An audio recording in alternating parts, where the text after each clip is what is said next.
கோலி talk Kollywood news. மணிரத்னத்தோட தளபதி 2ல Vijay Vikram. Mani Ratnam இயக்குன gangster படங்கள்ல நாயகன் தளபதி படங்கள் குறிப்பிடத்தக்கவை. இன்று வரைக்கும் அந்த படங்கள் பேசப்பட்டுட்டு வருது. இதுல தளபதி படத்துல ரஜினியும் மம்முட்டியும் நண்பர்களா நடிச்சிருந்தாங்க. அந்த படத்தோட 2ஆம் பாகத்தை காற்று வெளியிடை படத்தை அடுத்து இயக்குறாரு மணிரத்னம். அதுக்கான கதை விவாதமும் இப்போ நடந்துட்டு இருக்கு. அதே சமயம் இந்த படத்துல யார் யார் நடிக்கிறாங்கன்றது பத்தின தகவல்களும் இப்போ வெளியாகி இருக்கு. அதாவது மணிரத்னம் இயக்கும் தளபதி 2ல நாயகனா ரஜினி நடிச்ச வேஷத்துல விஜய் நடிக்கிறாராம்.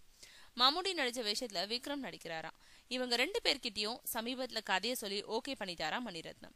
விஜய் விக்ரம் 2 பேருமே நண்பர்கள்ன்றதுனால அவங்களை இணைக்கிறது எளிதாயிடுச்சாம்.